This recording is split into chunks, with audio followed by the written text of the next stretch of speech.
बिस्मिल्लाहिर्रहमानिर्रहीम। अस्सलाम वालेकुम। कैसे हैं आप सब? आज की वीडियो बहुत ख़ास होने वाली है क्योंकि आज मैं आपके साथ 3 मज़ेदार और आसान स्नैक्स रेसिपी शेयर करने वाली हूँ, जो बच्चों और बड़ों सबको बहुत पसंद आती है।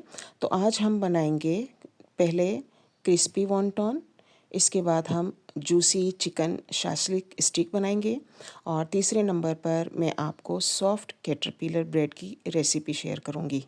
ये तीनों रेसिपीज़ ना सिर्फ बहुत मज़ेदार हैं बल्कि टी टाइम और बच्चों के लंच बॉक्स और इसके अलावा इफ़्तार के लिए भी बेहतरीन हैं। तो आइए शुरू करते हैं आज की मज़ेदार और दिलचस्प रेसिपीज़। तो सबसे पहले हम ऑथेंटिक वॉन्टॉन की रेसिपी बनाना स्टार्ट करते हैं, जो कि अमूमन दावतों में खाते हैं, जैसे शादी, वलीमा, कुरान ख़ानी और इसके अलावा सोयम के मौके पर भी खाए जाते हैं। तो मैं आज आप सबके साथ बिल्कुल कमर्शियल बेसिस पर बनने वाले वॉन्टॉन की रेसिपी शेयर करूंगी। वॉन्टॉन बनाने के लिए यहाँ मैंने चिकन का फुल साइज़ जो ब्रेस्ट पीस होता है वो लिया है और उसे वॉश करने के बाद मैंने कीमा बनाया है। कीमा बना के आपने वॉश नहीं करना, क्योंकि अगर आप कीमा बना के वॉश करेंगी तो आपका जो कीमा है वो पानी में ज़ाया हो जाएगा। और कीमा बना के वॉश करने का दूसरा मैं आपको ये एक टिप और ट्रिक दे दूं कि उसके अंदर पानी आ जाता है और पकने के बाद कीमा जो है वो गुठली की शक्ल इख्तियार कर लेता है। तो आपने लाजमी पहले चिकन के ब्रेस्ट पीस को वॉश करना है, उसके बाद आपने कीमा निकालना है। कीमा निकालने के बाद उसे आपने छन्नी में रख देना है, ताकि अगर कुछ इसके अंदर कतरे पानी के हैं तो वो भी छन्नी के ज़रिए खारिज हो जाएं। दूसरी तरफ यहाँ मैंने जो है वो 2 बड़े साइज़ की प्याज ली है। इस प्याज को मैंने चॉपर में चॉप कर लिया है और किसी भी मलमल के कपड़े के अंदर डालकर, मलमल का कपड़ा हो, कोई भी आपका फालतू दुपट्टा हो, उसके अंदर आपने प्याज को डाल के दबा दबा के उसका पानी खारिज कर देना है, ताकि पानी की बूंदें जो हैं वो प्याज के अंदर शामिल ना रहें। क्योंकि जब पानी किसी चीज़ में आ जाता है और पकने के बाद वो सिकुड़ता है पानी, तो आपकी जो चीज़ जो आप बना रही हैं वो बिल्कुल सख्त और गुठली नुमा बन जाती है। तो यहाँ मैंने प्याज का तमाम पानी जो है वो खारिज कर दिया दुपट्टे के ज़रिए।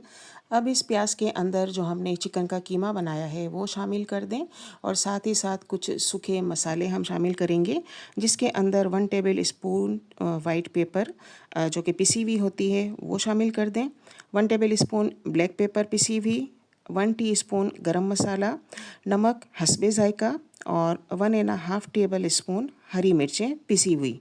और इसे आप अच्छी तरीके से मिक्स कर लें और साथ ही साथ 1 टेबल स्पून आप बटर का शामिल कर दें और बटर को भी बहुत अच्छे से इन तमाम चीज़ों के साथ मिक्स कर दें, क्योंकि हमारे हाथों के अंदर इतनी गरमाइश होती है कि बटर जो है वो मिक्सिंग के साथ ही ऑटोमेटिकली जो है वो मेल्ट होना शुरू हो जाएगा और तमाम के तमाम जो मसाले हैं वो मिक्स हो जाएंगे। और साथ ही साथ आप इसके अंदर 1 टीस्पून लहसुन अदरक का पेस्ट शामिल कर दें। वॉन्टॉन बनाने के लिए आपको मार्केट से वॉन्टॉन की जो पट्टियाँ बनी हुई आती हैं स्क्वायर शेप में, वो आपने लेनी है और इस पट्टी के 2 अपोजिट साइड पर आपने जो है वो अंडा लगा लें, या फिर आटे की जो लई बनती है वो आप इसके ऊपर लगा लें।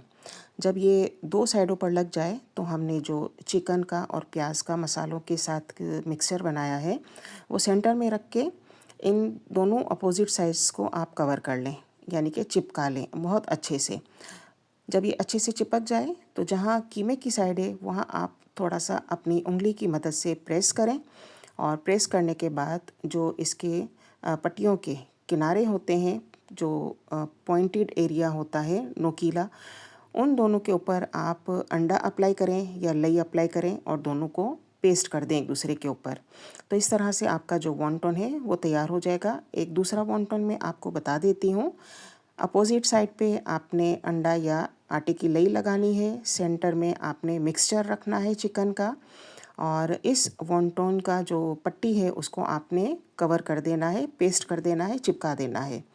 और जब ये चिपक जाए तो कीमे की जो साइड है उसमें आपने हल्का सा प्रेस करके उसको दबा देना है और जो इसके साइड के कान निकले हुए हैं नोकीले, उसके ऊपर अंडा या लई जो है वो चिपका के दोनों कानों को एक दूसरे के ऊपर बंद कर देना है। तो यह आपके इस तरह से जो है वो वॉन्टॉन बन के तैयार हो जाएंगे। तो यहाँ मैं तमाम के तमाम वॉन्टॉन जो हैं वो जल्दी से रेडी कर लेती हूँ। जब ये तमाम वॉन्टॉन रेडी हो जाएंगे तो आप क्या करें, फ्रीज़ करने के लिए लाजमी आपने इसको एक ट्रे के अंदर फैला के फ्रीज़र के अंदर रखना होगा। जब फ्रीज़र में ये सेट हो जाए फिर आप इन तमाम वॉन्टन को किसी भी ज़िप लॉक के अंदर भर के आप रख सकती हैं और पूरा महीना रमज़ान का इंजॉय कर सकती हैं। तो यहाँ मैंने जो है वो कढ़ाई चढ़ा दी है। कढ़ाई में तेल आपने बहुत ज़्यादा गर्म नहीं करना है, 50% तक भी आपने गर्म नहीं करना है। कोशिश करें कि 30 या 40% आपका ऑयल गर्म हो, क्योंकि कीमा जो है वो कच्चा है। हल्की आंच का जो ऑयल होता है वो आपके कीमे को पकने में मदद देगा, और अगर तेज़ आंच खोलता हुआ तेल होगा तो आपके वॉन्टन जो हैं वो बज़ाहिर ऊपर से तो क्रिस्पी और पक जाएंगे, लेकिन अंदर का कीमा कच्चा रह जाएगा। तो आपने लाजमी तेल को जो है वो 30 या 40% गर्म करना है और इसके अंदर आपने वॉन्टन पकाने हैं ताकि अंदर का जो कीमा है वो बहुत अच्छे से पक जाए। तो ये देखिए हमने वॉन्टन जो है फ्राई कर लिए हैं, और इससे लाजमी है कि मैंने खाना खाने के बाद ही रेसिपी शेयर की है। तो इसका जायका बहुत ही, यानी कि इसकी जो अंदर की गोश्त है, जो चिकन है, वो बहुत ही जूसी और टेंडर बनी है, बिल्कुल जो कमर्शियल स्टाइल पे बनाए जाते हैं। तो ये रेसिपी आप ज़रूर ट्राई कीजिएगा, आपको ज़रूर पसंद आएगी। अब आइए दूसरी रेसिपी की तरफ हम चलते हैं। सबसे पहले तो मैं आपको ये बता दूं कि ये जो शाशलिक स्टिक होती है वो किस चीज़ से बनाई जाती है। शाशलिक जो है बेसिकली रशिया की तरफ से ये निकला हुआ लफ्ज़ है, और ये बनाई जाती है, जो ऑथेंटिक बनाई जाती थी वो इसके अंदर जो है वो स्टिक के अंदर लैम यानी कि भेड़ का गोश्त इस्तेमाल करते थे, लेकिन आजकल जो है वो इसके अंदर जो है वो वेरिएशंस आ गई हैं। तो स्टिक बनाने के लिए इसके अंदर जो है वो, ताकि जल्दी बन जाए, चिकन का इस्तेमाल करते हैं, बेल पेपर का, टमाटर का, प्याज का, और कुछ इसके अंदर मसाले शामिल किए जाते हैं। तो यहाँ मैंने जो है वो सूखे मसालों के अंदर मसाले आप अपनी मर्ज़ी से लें। सबसे पहले मैं आपको ये बता दूं कि मैंने जो है वो फुल ब्रेस्ट पीस चिकन का लिया है, और जिसकी मैंने स्क्वायर शेप की बोटियां बना ली हैं। अब इसके अंदर मैंने सूखे मसाले डाल दिए हैं। कुछ थोड़ा सा जो है वो गरम मसाला पाउडर है, इसके अंदर धनिया पाउडर है, लाल मिर्चों का पाउडर है, और कुटी हुई मिर्चें मैंने इसके अंदर शामिल की हैं, और मैंने इसके अंदर पिंक सॉल्ट इस्तेमाल किया है। तो ये मसाले आपने अकॉर्डिंग टू योर टेस्ट इस्तेमाल करने हैं। जितना अच्छा मसाला इसके ऊपर आप चढ़ाएंगी उतना ही इसके अंदर से जायका निकल कर आएगा। अगर कम मसाला कम बचत के साथ आप बनाएंगी तो वो जायका नहीं आएगा। तो मसाले आपने बहुत एहतियात से अच्छे से करके डालने हैं, और ये मैं फूड कलर डाल रही हूँ जो थोड़ा सा एक इस स्टिक बोटी को जो है वो कलर देगा। तो इन तमाम मसालों को डालने के बाद आप इसके अंदर जो है वो लहसुन अदरक का पेस्ट वो भी शामिल कर दीजिएगा। थोड़ा सा आपके पास अगर विनेगर है वो डाल दें, लेमन है लेमन जूस डाल दें, और थोड़ी सी इसके अंदर जो है वो दही का इस्तेमाल कर दें, क्योंकि मसालों के साथ साथ इसको हमें चिकन को टेंडर बनाना है, सॉफ्ट बनाना है। तो दही, सिरका और जो लीमू है ये ऐसी अफादियत रखते हैं जो चिकन को जो है वो थोड़ा नरम बनाएंगे, और ऐसा नरम बनेगा कि ये बोटी जो है वो आपके दांत के अंदर जाके, मतलब जो फंस जाती है ना, इसके जो रेशे वो फंसेंगे नहीं, आराम से आपके दांतों के अंदर से गुजर कर आपके हलक, और हलक से आपके पेट, और पेट से आपके मैदे में चली जाएगी। अब आप इसे बहुत अच्छे से मिक्स कर लें, और इसके अंदर मैंने हल्दी पाउडर भी डाला था जो मैं बताना भूल गई थी। बहुत अच्छे से इसे आपने मिक्स कर लेना है, और मिक्स करके आप इसको किसी भी एयर टाइट कंटेनर के अंदर रख दें, और ये आप मेरिनेशन करके आपके फ्रीज़र के अंदर काफ़ी टाइम के लिए रख भी सकती हैं। जब आपने इस्तेमाल करना हो उस वक्त आप इसको पकाएं, लेकिन मुझे जो है वो अभी इसको बनाना है, यानी कि मैं इसको सुबह के टाइम पे मैरिनेट कर रही हूँ, और इंशाल्लाह रात में मैं इसे जो है वो बोटी बना के, स्टिक बोटी बना के इसे मैं फ्राई करूँगी। तो चिकन मैरिनेट हो चुकी है, और चिकन को पकाने के लिए आप कोई भी बर्तन ले लें, और उस बर्तन के अंदर आपने थोड़ा सा तेल डालना है, बहुत ज़्यादा नहीं डालना। यहाँ मैंने 1/8 कप जो है वो तेल का इस्तेमाल किया है, और ये मैरिनेटेड चिकन है जो कि मैं इस बर्तन के अंदर या फ्राई पैन के अंदर जो है इसे मैं पकाने के लिए रख दूँगी, और इसे आपने जो है वो कवर करके पकाना है ताकि ये बहुत अच्छे से जो है वो गल जाए। चिकन पक चुकी है, और सब्जियां भी तमाम की तमाम कट चुकी हैं, जिनको कि हमें क्यूब्स में काटना है। और इन सब्जियों में सिर्फ मैंने शिमला मिर्च और प्याज का इस्तेमाल किया है, और टमाटर मैंने इस्तेमाल नहीं किया। टमाटर की एक अजीब सी स्मेल होती है, अगर इसमें हम टमाटर लगा देते हैं तो काफ़ी दिनों तक हम इसे रख नहीं सकते हैं। तो इसलिए मैंने यहाँ पे प्याज और शिमला मिर्च का इस्तेमाल किया है। 2 अदद मैंने अंडे फेंट लिए हैं, और ब्रेड क्रम्स हैं। ब्रेड क्रम्स मैंने घर के ही बनाए हैं, मार्केट से मैं बिल्कुल नहीं लेती हूँ। तो यहाँ देखें मेरी बेटी की हेल्प की मदद से ये जल्दी जल्दी स्टिक बोटियाँ जो हैं वो रेडी हो रही हैं। और मैं इन स्टिक बोटियों पे पहले जो है वो अंडा अप्लाई करूँगी और अंडा लगाने के बाद इसे हम ब्रेड क्रम्स के अंदर जो है वो डाल देंगे ताकि बहुत अच्छे से ब्रेड क्रम्स जो है वो इसके ऊपर लग जाएं। इस तरह से आपने पूरी की पूरी जो ट्रे है भर लेनी है। तमाम की तमाम स्टिक बोटियाँ जो हैं वो तैयार हो चुकी हैं। अब इस पूरी ट्रे को आपने फ्रिज के अंदर रखना है, क्योंकि ब्रेड क्रम्स लगी हुई चीज़ों को आपने डायरेक्ट ऑयल के अंदर फ्राई नहीं करना है। इससे क्या होता है कि तमाम के तमाम ब्रेड क्रम्स जो हैं वो ऑयल के अंदर ही उतरना शुरू हो जाते हैं और जल के आपका तेल जो है वो काला होना शुरू हो जाता है। तो यहाँ देखें मैंने ट्रे को जो है वो फ्रिज में रख दिया है ताकि ब्रेड क्रम्स सेट हो जाएँ। स्टिक बोटी को डीप फ्राई किया जाता है और स्टिक बोटी को जो है वो फ्रीज में रखे हुए 1 से 2 घंटे गुजर चुके हैं। ब्रेड क्रम्स भी सेट हो चुके हैं। तो यहाँ मैंने जो है वो स्टिक बोटी को फ्राई करना शुरू कर दिया है।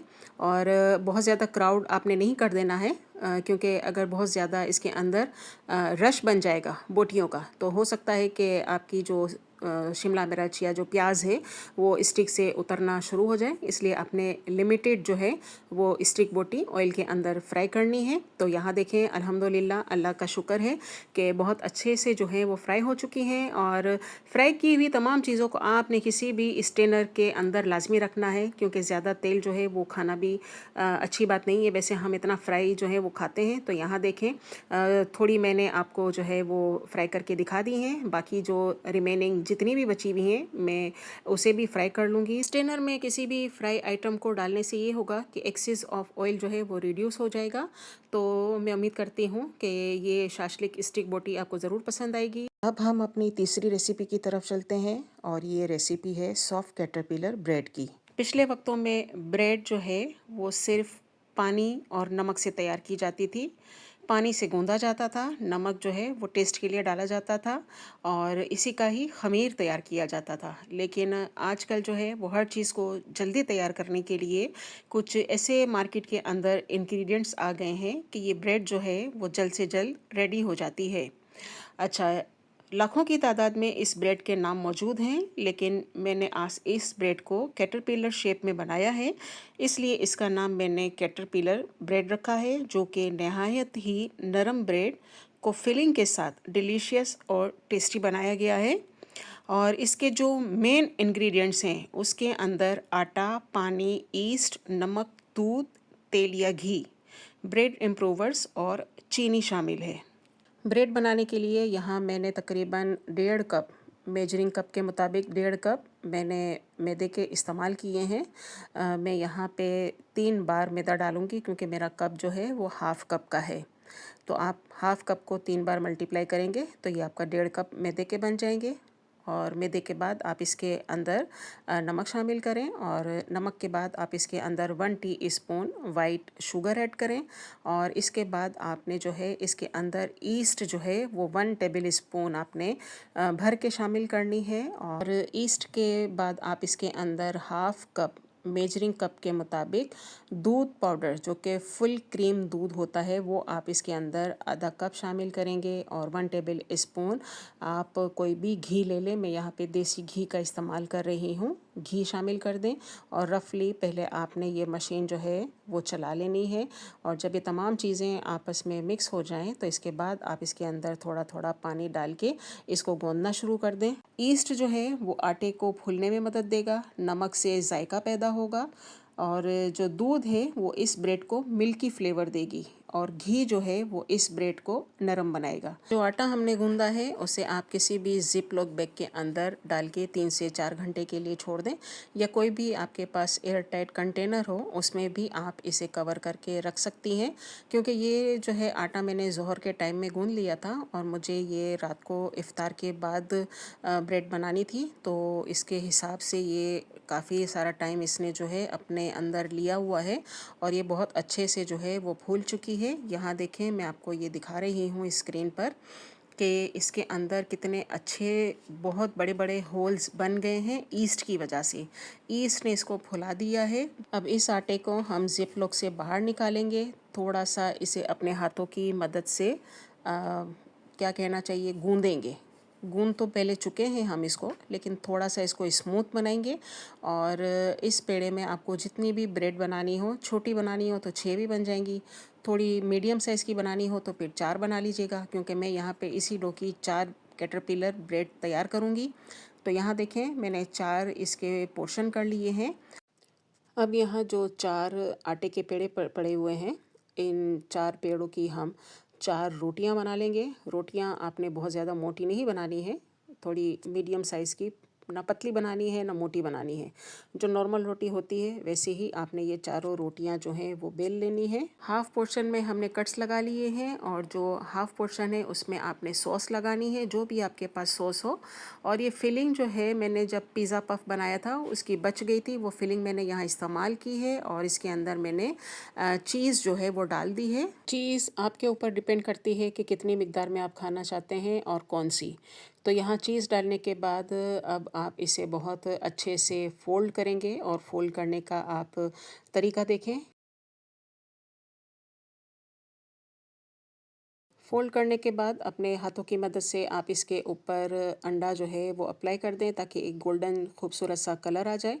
और अंडा डालने के बाद आप इसके ऊपर थोड़ी सी जो है वो कलौंजी स्प्रिंकल कर दें, और साथ ही जो वाइट तिल आते हैं, सफ़ेद वाले तिल, वो थोड़े से इसके ऊपर छिड़क दें। तो ये एक ब्रेड मैंने आपको असेंबल करके बता दी है, और बाकी की जो 3 रोटियां पड़ी हैं उनकी भी मैंने यहाँ बना ली। तो टोटल ये हमारी 4 रोटियों की 4 कैटरपिलर ब्रेड जो हैं वो तैयार हो चुकी हैं। अब ये है ओवन में जाने के लिए तैयार। ओवन जो है वो मैंने पहले से ही प्री हीट कर लिया है। प्री हीट ओवन होने की वजह से जो ब्रेड है वो बहुत अच्छे से फूल जाती है और अंदर तक पक जाती है। तो आपने इसे जो है वो 180 डिग्री पर 15 से 20 मिनट के लिए जो है वो बेक करना है। और जब ये बेक हो जाए, और इसको आपने चेक करना है कि इसका बॉटम पार्ट जो है वो जल तो नहीं रहा। अगर ये नीचे से पक जाए तो फिर आपने क्या करना है, जो निचला चूल्हा होता है उसे बंद करके ऊपर वाली ग्रिल खोल देनी है। तो यहाँ देखें ऊपर इसका जो है वो बहुत अच्छा सा कलर आ गया है, और ये बहुत ही ब्रेड जो है ना मेरे किचन को अपनी खुशबू से महका रही है। तो ये ब्रेड आप ज़रूर ट्राई कीजिएगा, बहुत आपको पसंद आएगी। वीडियो पसंद आए, रेसिपी पसंद आए तो इसे लाइक करें, फैमिली फ्रेंड में शेयर करें, और मेरे चैनल को सब्सक्राइब करें, और मुझे दुआओं में याद रखें। अल्लाह हाफिज़।